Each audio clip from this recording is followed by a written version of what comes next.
सण सौभाग्याचा, बंद अतूट नात्याचा या मंगलदिनी पूर्ण होत तुमच्या सर्व इच्छा. माझ्या सर्व मैत्रिणींना आणि भगिनींना वटपौर्णिमेच्या शुभेच्छा. नमस्कार सर्वांना. या व्हिडिओमध्ये तुम्हाला वटपौर्णिमेबद्दल पडणाऱ्या सर्व प्रश्नांची उत्तरे मिळून जातील.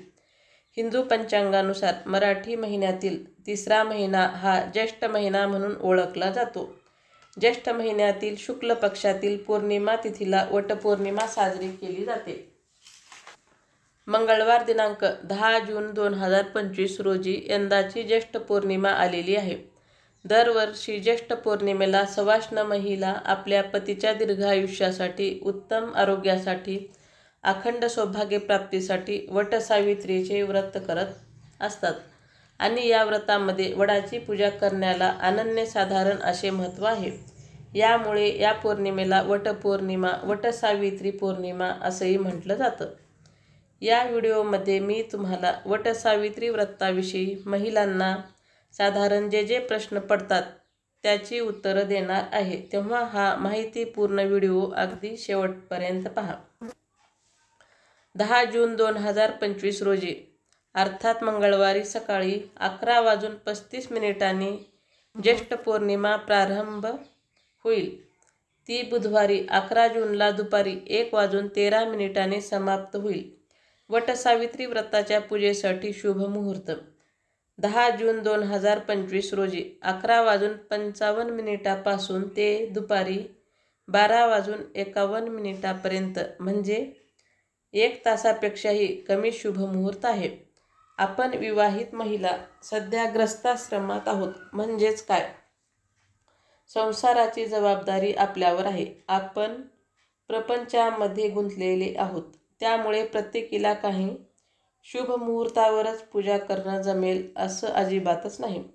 त्यामुळे ज्यांना शुभ मुहूर्तावर ही पूजा करणं जमलं नाही त्यांनी अगदी सकाळी सूर्योदयापासून सायंकाळी सूर्यास्तापर्यंत कधीही वटवृक्षाची पूजा करू शकता. फक्त दुपारी 12 वाजायची वेळ टाळायची आहे. त्याचबरोबर ज्यांना काही कारणामुळे मंगळवारी पूजा करणं जमलं नाही त्यांनी पौर्णिमा बुधवारी दुपारी 1:13 पर्यंत आहे.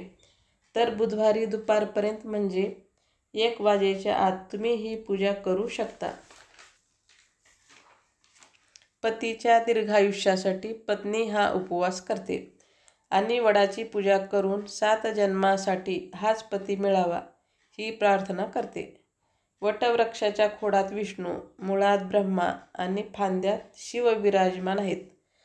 वडाच्या झाडाला बऱ्याच पारंब्या असतात. यालाच सावित्री मातेचं रूप मानले जाते.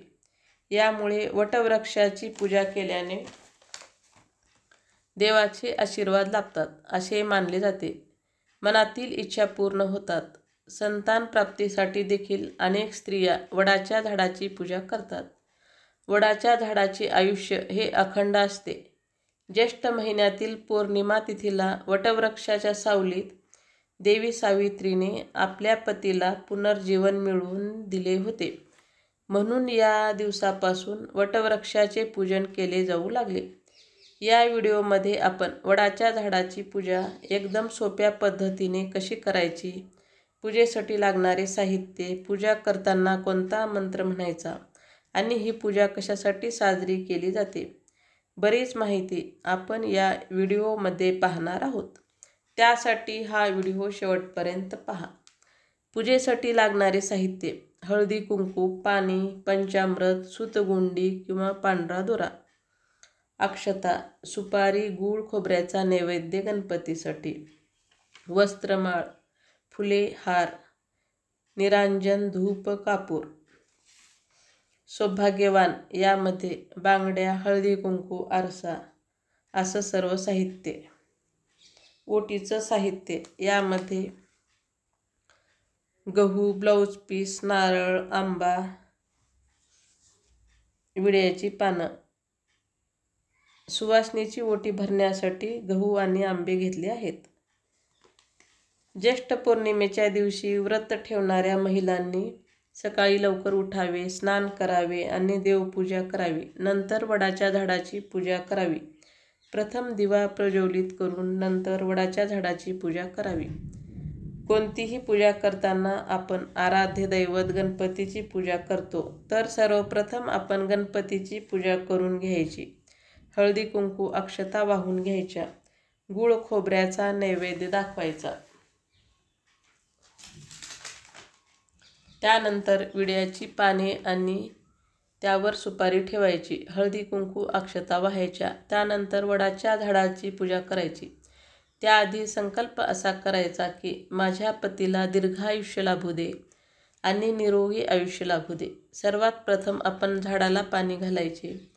त्यानंतर पंचामृत, नंतर पाणी घालावे. यानंतर झाडाला हळदी कुंकू अक्षता फुले वाहायची, वस्त्रमाळ वाहायचे.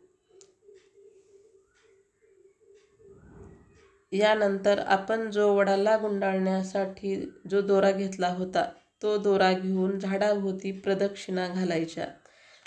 प्रदक्षिणा घालताना म्हणण्याचा मंत्र वटमूले स्थितो ब्रह्मा वटमध्ये जनार्दन वटाग्रे तू शिवो देव सावित्री वटसंस्कृता. या मंत्राचा जप करू शकता. यामुळे इच्छित फलप्राप्ती होते. अशा प्रकारे सर्व साहित्य घेऊन विधिवत पूजा करावी. यानंतर जे आपण सौभाग्यवान घेतलं होतं ते झाडाजवळ ठेवायचं. यामध्ये हिरव्या बांगड्या, हळदी कुंकू, आरसा असं सर्व साहित्य असतं. आणि आपण जो ब्लाऊज पीस घेतला होता त्यावर नारळ ठेवून नारळाला सुद्धा हळदी कुंकू लावून घ्यायचे आहे आणि ओटी भरायची आहे. वडाच्या झाडाची आरती झाल्यानंतर नैवेद्य दाखवायचा. पुरणपोळीचा नैवेद्य दाखवावा. नंतर सुवासिनीची ओटी भरावी. पूजेच्या शेवटी गणपती मिळू दे, आरोग्य संपन्न दीर्घायुष्य लाभू दे, धनधान्याची वृद्धी, कुळाची वृद्धी होऊ दे, अशी प्रार्थना सावित्रीस करायची. अशा प्रकारे पतीच्या दीर्घायुष्यासाठी वडाच्या झाडाची पूजा केली जाते. पूजा झाल्यानंतर आपण उपवास सोडू शकतो. या दिवशी काही स्त्रिया दिवसभर उपवास ठेवतात, पण काही स्त्रिया फक्त पूजा होईपर्यंत ठेवतात.